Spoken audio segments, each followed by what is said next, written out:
pa lang siya, ang utang niya ay 165,000 pesos na. At ano ang mangyayari sa mga bata na pinapaaral natin, na nangungutang mga magulang, halos hindi na kumakain sa trabaho, hindi na kumakain, wala nang merienda, para lang may baon ng mga bata. After 2 years, bago malis si Bongbong Marcos, wala nang trabaho. Yan na ang pinakamasaklap na ating haharapin sa 2028, kung bakit ang eleksyon na yan ay napaka-importante sa future ng ating mga anak at mga apo. Wala nang trabaho. Ang foreign direct investment, bagsak. Edukasyon, bagsak. Turismo, bagsak. Ang umaakyat lang ay ang travel allowance ni BBM. Ngayon, sasabihin niya sa atin, I want to leave a legacy. Ha? Anong legacy iniiwan mo sa amin, BBM? Yung utang mo na halos 19 trillion pesos na. Dapat isinulat ko yung numero dito, ay abot na dun. Sa punong kahoy yung zero ng trillion peso na utang mo. Baliwala sa'yo na ang mga tao ay hirap na, gutom na, wala ka pa rin magagawang trabaho dahil wala nang tiwala sa'yo ang mga negosyante. Wala na kaming tiwala sa'yo. Kaya ang trust rating mo, BBM, ay minus 27. Mula sa minus 14, ngayon ay minus 27. Ang ibang presidente, habang tumatagal sa pwesto, pataas ng pataas ang approval rating. Si BBM, pabangag ng pabangag. Yan ang problema, mga kababayan. Kung sa simula pa lamang ay pinlanuhan na nila tayo, nananakawan nila tayo. Lahat ng ito, mga pangyayaring ito, ay dahil gusto lang nilang pagtakpan kung sino man na magnanakaw. Yung mga congressman dyan sa House of Representatives, tumayo kayo rito sa Luneta. Magpaaraw kayo between 12 to 1 o'clock. Sumigaw kayo dyan na hindi kayo magnanakaw. Hindi kayo ever nagnakaw. Siguro 5 lang sa inyo ang makakatayo dyan. Huwag kayong magsinungaling sa amin. Kasi alam namin ang mga ginagawa nyo dyan. Simula noon pa, noon nakaupo si BBM, ay talagang tinanuhan nila ni Martin Romualdez itong pagnanakaw sa kaban ng bayan. Kaya tingnan nyo naman, anong sabi na naman ngayon nila, ng mga congressman? Hindi lamang si Senator Marcoleta, kundi lahat ng mga nagsusuporta kay Senator Marcoleta at kay VP Sara, dapat ay arestuhin din natin. Ay na kayo na mga adik. Hindi mo sabihin, hindi na kami pwede magsalita dito. Hindi na kami pwede magsabi na bagag itong administrasyon na ito.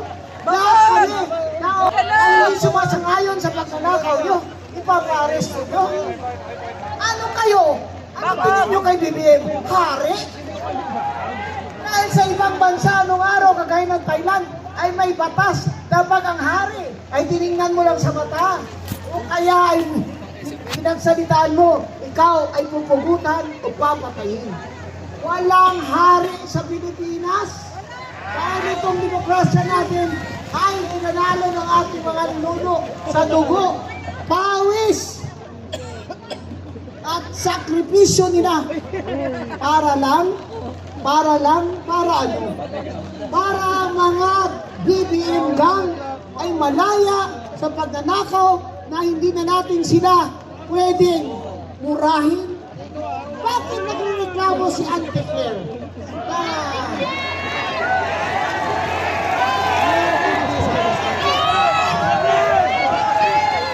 Dapat daw imbestigahan ng Department of Foreign Affairs ang mga nagsabi sa kanyang pangit ka.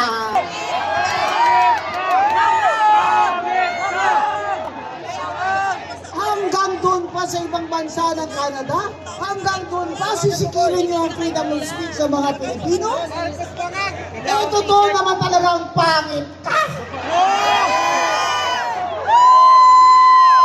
Hirap talaga kausapin ng mga ganitong klaseng tao na dahil sa laki ng sweldo nila ay talagang imbis na ang trabaho niya mag-report sa atin kung ano na nagawa ng boss niya, ang trabaho niya ay pangungutya sa lahat ng nag-oposisyon kay Miguel, kagaya kay Senator Pia Cayetano. Hinga ka o hinihinga daw. Bakit daw sa hininga?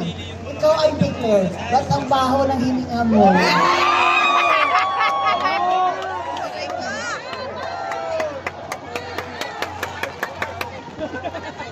Lahat ng ito, mga kababayan, lahat ng pagsisikil sa atin na oposisyon sa BBM administration dahil sa korupsyon, lahat ng ito ay dahilang ayaw nilang managot ang malapit sa kanila.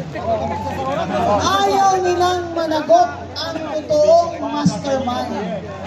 Kaya pinakulong nila si Senator Marcoleta dahil hindi siya titigil sa pag-iimbestiga at pag-uusap habang siya ay sinunod. At sa palagay mo kaya,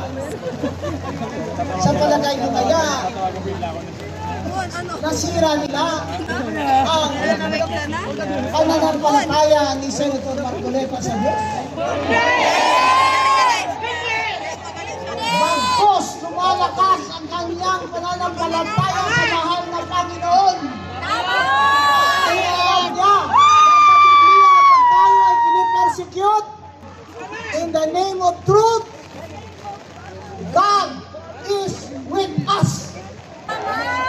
God is who can be against us. Kaya magpakatatag kayo. Salamat kami sa inyo. At si Congressman Paulo Marcoleta ay andito.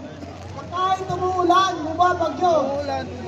Ako, galing pa ako sa labas ng Maynila, sabi ko, kung kaya nilang magpakaulan dyan, dapat mas kaya ko dahil sila, nanggagaling ko sila kung saan-saan. Iisa sa inyo, nagpapasalamat sa inyo.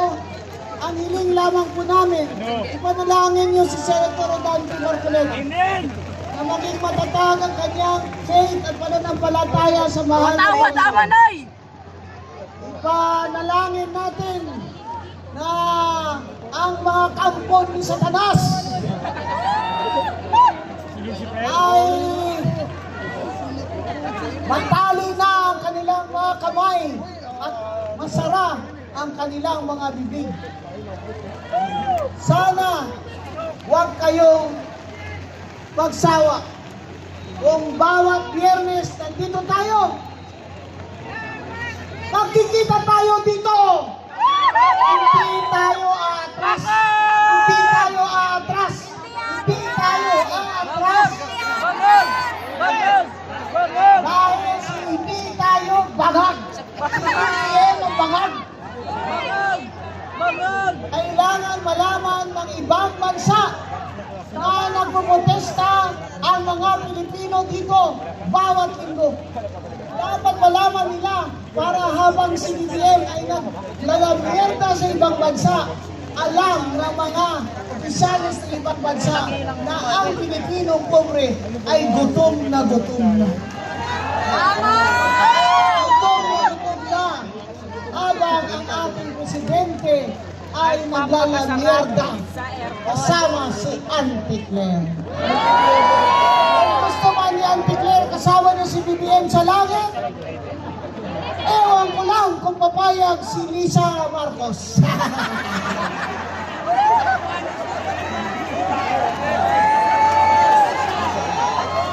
Kaya mga kababayan, manalig po tayo na may Diyos ang kalibutan. And in the Bible it says, vengeance is mine, said the Lord. Vengeance is mine. Vengeance? Walang vengeance dito, Seven, meron. Pag-uusig nila, Walang vengeance dito, Seven, meron. ay may katapusan din. Pero ang mahalaga sa lahat, siya ay pinili pa rin na mag-sacrifice para sa atin, para mapukaw ang damdamin natin, mapukaw ang pag-iisip na natin na itong administrasyon ni BBM ay wala nang dalang kabutihan, puro kasamaan. Worse pa ngayon dahil ang plano nila, ipakulong nila lahat ng mga susuporta kay Senator Marcoleta at kay BP Sara. Kaya mga kababayan, maraming salamat. Kahit masama ang panahon ay nandito kayo. Iniwan niyo yung mga bahay niyo, mga anak niyo maliliit, para lang po makita-kita tayo. Huwag po kayo magsasawa, manalig po tayo.